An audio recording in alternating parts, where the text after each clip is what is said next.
Good morning, guys. Been entertained by the robin, and the other thing was I saw a squirrel, and the squirrel was more red than grey. How miraculous is that? Because all squirrels in this country were red, and now most of them are grey.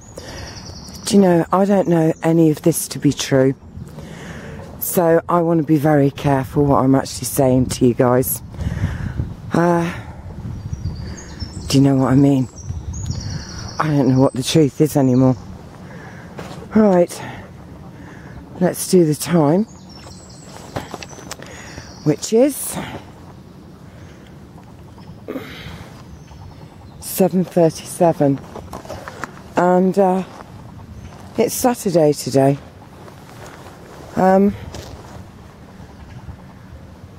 Yeah, and I haven't done a video for a few days,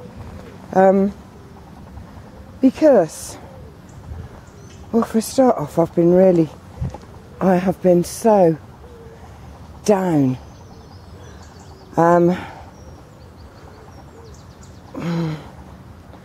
Not down in the kind of I want to do anything silly kind of mode, no, thank goodness. How do I explain it? Well, I think the best thing I can do is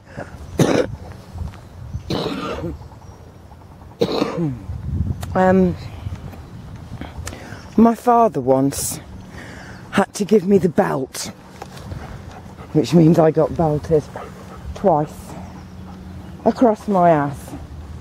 And it was the first belt was for stealing, and the second belt was for lying. And my father said, of the two, the lying was the worst. And the good thing about my dad was, there was too many good things about him for me to actually mention here. I'm trying to get my bag sorted. But the good thing about my dad was he would explain things to us. He wasn't a because I said so kind of dad. It would be, do you understand why this has to happen? Do you know? You know, he would, yeah. And he said, lying is one of the worst things that we can do. Because people believe that we are telling the truth. And if we're acting upon a lie, you know, like for example, I said I didn't take the money. It's when I was a very little girl, and I felt it was my, you see I'm trying to justify it now. It was when I was a little girl, about 10 or 11, something like that, and I stole half a crown, which is like 2 and 6 old money, which is, I don't know, about 12p or something. But you know, it's no good saying it like that, because even that is trying to make out that it was, well, it's only 12p. But you know, back in the day, half a crown was half a crown, man. And when I was asked if I'd done it, and because I'd left all clues really, and I said no, and it didn't matter how many times they asked me, I just said no, no, no, no. It wasn't me, it wasn't me, it wasn't me. And my dad kind of explained that if they had believed me, all of my brothers and sisters would have been, you know, questioned, asked, had to stop wherever they were and whatever they were doing. You know, a lie, we may think it's protecting us, but it never does. And the thing is, it implicates and can hurt many, many people. And other people buy into lies. So I've never liked lying after that. I guess my dad did give me a great big talk. I mean, the talk lasted for ages. And he was saying, you know, how upset he was at, you know, what he had to do because of what I'd done. And I understood that as well. And consequently, I can't stand being lied to or lying. I have no wish to do it, but being lied to is one of my big things as well. Probably because my father may have instilled it in me, I don't know. But you don't know whether you're here or there. You have no idea who's telling the truth and who isn't. I want things to be more straightforward. Look at this sky. And I feel like I have no idea who is telling the truth, who is lying, what is going on. And that has, yeah, kind of got to me. I mean, the weathermen are looking at things like this and saying, you know, it's overcast with such and so clouds which have blown in from somewhere. These clouds don't blow in. These clouds appear magically after things that look like they could possibly be aeroplanes fly over, emitting something that looks like it should be a contrail but isn't. And this is what we're left with. And, you know, I mean, there's a plane without, so we know that the planes don't need to do this. Oh. So, you know, it's like your whole day is just surrounded by lies. So that has really got me. Then the other thing is, it was a supermoon. And I talked to a number of people. Not kind of ringing up and saying, hello, hello. No, people came to me saying they felt depressed. They were tearful. They were just angry. And they didn't know what about. And it was all around the 3 days around the supermoon. And this included my mum, my daughter, my friends, other people that I know, not in a kind of I love you relationship, but people that I respect. If you see it through there, there is a tiny little gap and there's blue sky beyond that, but they just plaster this stuff frickin' everywhere.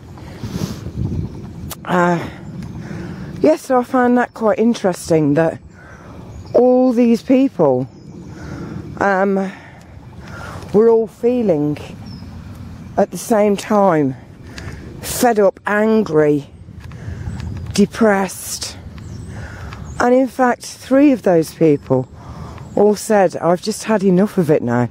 And not in a suicidal way, just, you know, it's monotonous, it's boring, and it is totally uninteresting. And people are fed up of having to witness the pain, if indeed it is pain, because there are so many liars out there. I don't know who to believe anymore. And I can remember my mum saying to me once, do not trust anybody and believe only what you know to be true. I'm not even sure I know what's true anymore. I'm not sure that these are actually my feet walking on the earth, You know, maybe I am in a virtual reality game. Maybe I have been created as a pawn in a game that is too big for me to see, to get that, you know, look from above. Is it extravagant if it's a game created for somebody and I'm just a playing piece in that game? I don't think so. You know, would anybody think of creating a game like this? Yes, indeed. Anything is possible. And I mean, The Sims kind of got to a stage where, you know, you can basically get lost in the reality of it. And maybe we're playing pieces, playing a game of the game that we're being played. Oh, anyway, there has been things that have happened. Wow, that was a big noise. There have been things that have happened that haven't really made headline news, that, you know, are not as interesting as the fiasco with Snowden. And the ever-changing world political stage, if indeed it is a stage and it is a world, and I'm not a figment of someone's imagination believing myself to be real. But there was a woman, she killed herself the other day. She walked out in front of a lorry and achieved what she set out to achieve, which was that she would die and no one else would really get hurt. And I thought to myself, I've always said that to actually commit suicide is something I'm not strong enough to do. I believe that to do it takes enormous strength, and I'm not kind of suggesting for any moment that all of us should go and do the same thing. No, I'm not. Because maybe if this is a game, we need to be on the winning side. If anything can win, you know, can there be any winners of this when so much has been lost and there has been so much pain and destruction and lies? Anyway, back to this woman. She left a suicide note, and she's not the first person to have taken her life or removed herself from the game for no reason. No. This lady, she's not much difference in age to me, and the age shouldn't really matter whether she was, you know, 17, 57 or 70. But anyway, she was around the same age as me. And she lived in a council house. That's a house that we rent off the government, our local government. It's called social housing. Remember that. Social. Anyway, you know, doesn't have a job anymore, and her children have left home. One of them, I believe, emigrated or no longer lives in England, and I think the other one lives quite a distance from her. You know, she's been as successful a mother as any of the rest of us can be, in that at least her children are still alive and independent and living their own lives in the way that it has been hoped it will happen, so that people like this woman are isolated and alone, because I do believe one of the agendas of this, whatever it may be, game, existence, hell, honey, move,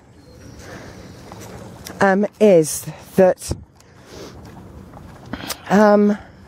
people become isolated and alone and feel broken. Because if we're busy worrying about our own problems and issues, we're not going to focus our attention elsewhere. So, you know, the idea of, with the people in what we believe to be power positions, is that they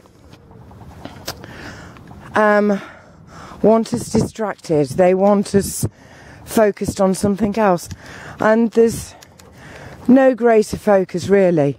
Well, they do it two ways. One is ambition, and here we have some role models. We'll put in some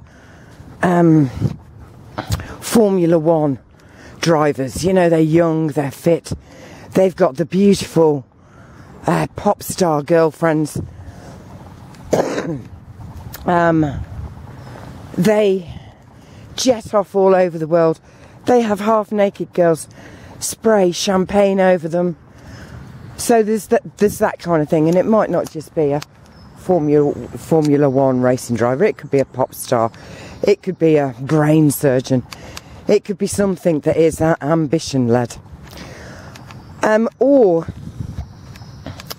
the other way to do it is to keep our focus on pain, hurt, isolation, and believing that we have no place on this planet. And they have to keep devising ways of doing this, because human beings are really quite resilient. So, someone's dog lead. So this lady walked out in front of a lorry and killed herself. Now, she did it because she had lived in her home for the past 18 years. It was a nice home with a nice little garden. And she had put all her love and attention into this. Her children had grown up playing in this garden. She had happy memories. And she was devoted to her garden. Now, it wasn't a big garden, probably like mine, tiny little thing. But I can understand having that space of sanity, where when everything just feels too crazy, too chaotic, too, well, unbelievable really, like this, I can go and I can sit in my garden and I can watch a universe in action, and it kind of brings me some sanity. Now, in this country we have something called bedroom tax now, and this bedroom tax means that if you live in a rented accommodation, I mean, if you're fortunate enough to be able to buy your own home, then this doesn't apply. So it's like a means tested thing as well, and as usual it is hitting the isolated, the alone, because they will say that if you live in social housing and you are on your own, then if you want to remain in that house, you have to pay like a bedroom tax, which of course, if you're on benefits, means that if you pay this additional money to remain in your home, you can't eat or nothing else, because they work out the benefit. Hello Georgina, we love you. We work out the benefit in this country. I used to work for the Child Poverty Action Group years ago in Belfast, and one of the things that we actually did was to look at how they arrive at the amount they're going to give you in benefit. And I'm telling you, it has to be that, you know, you can survive. And they have nutritionists, they have everything, who will say things like, You know, you can buy 6 eggs and you can use the yolks of 2 here and the whites there to make something else. And oh my God, it was unbelievable. You know, you would have to literally be counting grains of sugar so that you could make it last. Anyway, on their kind of working out. Anyway, so if you are on benefits, there is no way that you are actually going to be able to pay this additional bedroom tax. So they take your house off you. Your house, your garden. And I know these kind of things happen when we die. And that's cool because we're out of here. We don't need it anymore, we can go. But when you're still alive, oh, that was nice and warm. When you're still alive, and this is your home, you know,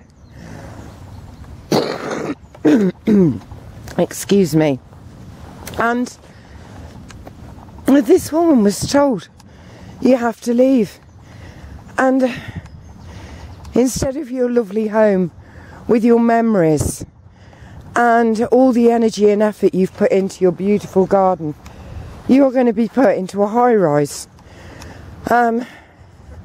1-bedroomed, will either bedsit or flat. And she just decided that she couldn't believe it. Everything had gone. All that was left was her home and her memories. And they were even coming for that. So, and all her neighbours, bless, they were all saying she was such a lovely lady. She just loved being in her garden. And I can understand that, because when you've got a garden, you can plant seeds, you can see them grow. It's not that you're seeing everything be destroyed. It's not that you're seeing pain and suffering and sorrow. You know, you can grow a garden.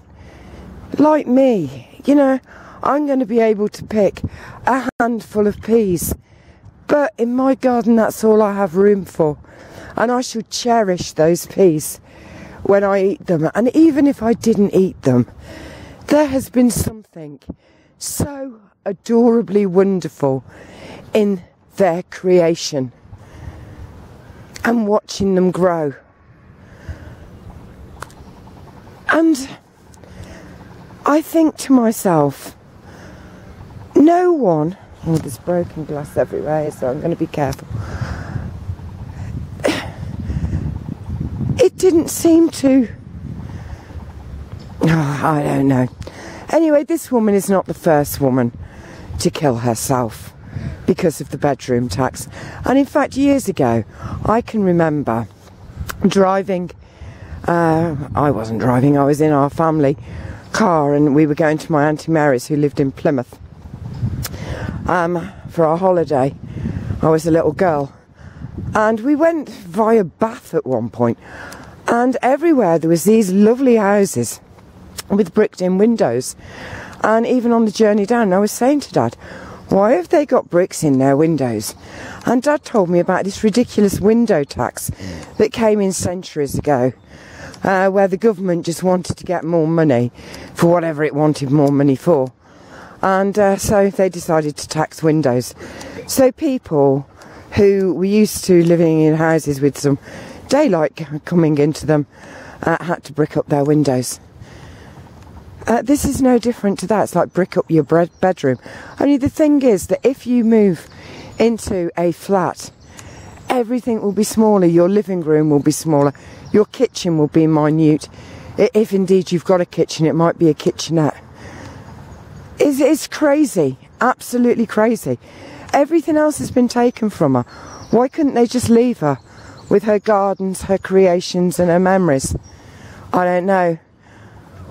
And why isn't it happening with the Queen? Right, the Queen doesn't pay her own rent. No, she doesn't. We pay for everything for the Queen. So it is a benefit. She has got 700 rooms just in Buckingham Palace. And then she's got endless other palaces. You know, why is she allowed? It's just crazy. And then I was talking to Faye, my daughter, about it, and it really got to me. It really, really upset me. And Faye was saying that they've just announced we're paying even more for the Queen, and we're paying for 500,000 or 50,000 or some extortionate amount of money for William and whoever his woman is, Kate, to make their home up to standard for them. This is madness. Absolute madness. These people are not kings and queens. There's no such thing as a king and queen. It's a load of rubbish. And one woman can throw herself in front of a lorry while another has got 700 bedrooms in one house. She's got homes and castles and... oh, it really made me sad. And that Queen, if she was worth anything, she would have spoken out about that. And she didn't. So that really got to me. Bedroom tax. Check it out. People have committed suicide already over it. You know, as I would, if I had an official letter that said, you've got to leave your home and go somewhere else now. You know, I don't know who these people think they are, but these things have been really getting to me a bit. The other thing has been Snowden. Michael New 1962 put up a very thought-provoking video. I had kind of questioned some of what he had commented on myself. I mean, one of the things that I thought about is, why is there no members of the public coming forward saying, I was on the flight he was on from Hong Kong, I saw him? Yeah, I mean, the plane must have been packed with bloody people. Yet no one has come forward, no one's made a hoo-ha. No one's got any video, no one's got any mobile phone. Honey! Rolling in something nasty. Mobile phone footage, no one's got anything. And that all seemed a bit ridiculous to me. Because normally there is someone who's managed to sneak something. But there was nothing. And the whole Snowden thing, you know, this is why I'm not even sure I want to comment on anything, because I have no idea. I have no idea. All I know is that Bradley Manning, who is locked away, who has been tortured for his revelations, and let's face it, no one is going to forget what Bradley Manning revealed, is on trial. There's no coverage. There's no news. There is nothing.